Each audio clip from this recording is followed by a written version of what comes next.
Okay, so last time we talked about Morans I, but we couldn't really finish the Morans I example. And actually, in Lab 5, you'll be seeing the similar idea of how to use Morans I for pattern comparison.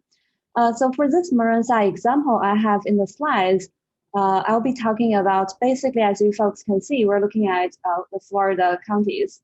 And in the lab, you folks will be using Chicago data. Very similar idea. So for the first map, basically here I'm showing you the county level senior population density. So it's not raw count, it's also not percentage. I'm actually calculating senior population density. So just here for simplicity, just consider 65 as the threshold. So basically here we're calculating the population density of people who are 65 and older. And overall, you can see there are a certain level of concentration, because for Morans I, we basically look at how the attribute values are going to be, clustered or dispersed, looking at the patterns of feature values. And after you run the Morans I results, and since we're dealing with inferential statistics, so basically you will be seeing a graphic report like this. I'm not sure how much you folks remember, but how do you, I guess the answer is here. It's actually clustered, the pattern we looked at, the senior population density. So we have a positive Morans I, positive spatial autocorrelation means it's spatially clustered, and the z-score is really high, and we have a pretty small p-value. So that would give us a significantly clustered pattern for the population, for the senior population density. And here I want you folks to try to remember this range of this number because we're going to compare. So like one of the major use of Morans I is first of all you can see if a certain if some sort of patterns are clustered or dispersed. And also you want to try to understand, whether this clustered pattern, so, in this case, the senior population density data are clustered spatially, but, we probably want to also see if this clustered pattern is just basically a reflection of the actual population density. So we want to also look at population density. So, just really to see whether the senior population in Florida at the county level live in a clustered pattern. So the next one, we're going to calculate the pattern for the total population density. So the second map is showing you, the population density, and also, we can still see somewhat of a clustered pattern. However, I'm sure you folks can find out some interesting like exceptions compared to the previous map. For example, Leon County is here. Actually, I did my graduate degree in Florida State.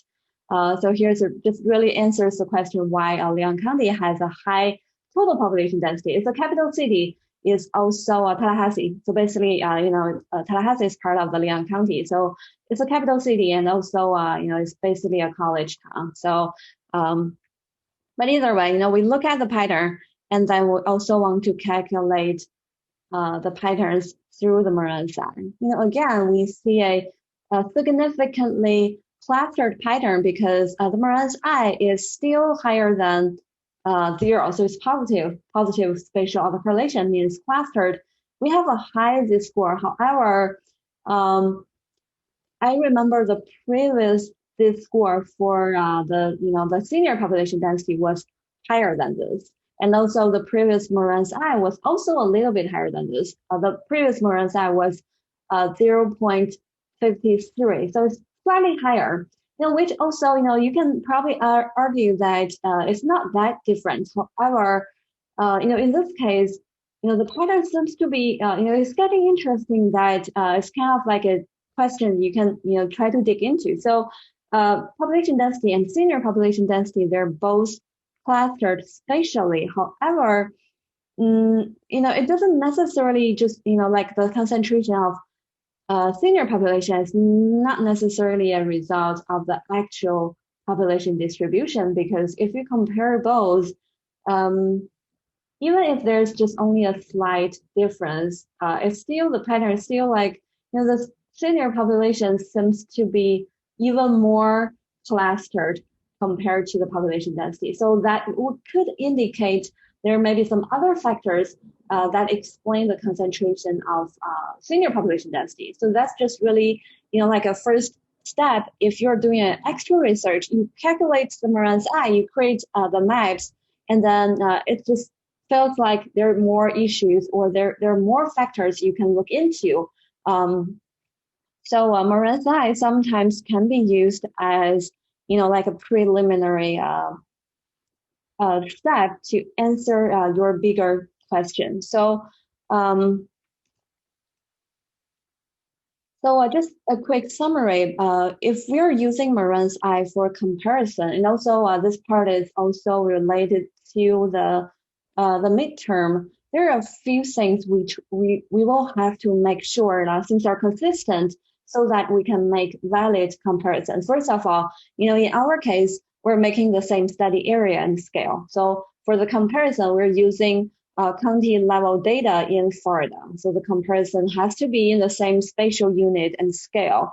And the second, things to keep in mind are we're using comparable feature values, and they have to be normalized. In our case, we're calculating population density for both senior population and total population, so that they're comparable. So it's not only like a raw count. We have to use consistent and comparable normalized feature values for the purpose of comparison.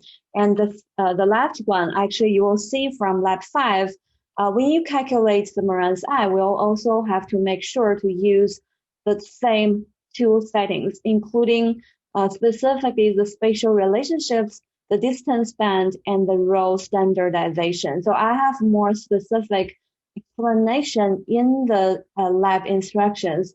So please, when you see the part of, like setting up the Morans I for spatial relationships, distance band, and row standardization, make sure you take some time to read the explanation and try to make sense of what they are. And also, like I said, after the midterm, we're going to just talk more about what are, the different spatial relationships and how you define neighborhoods.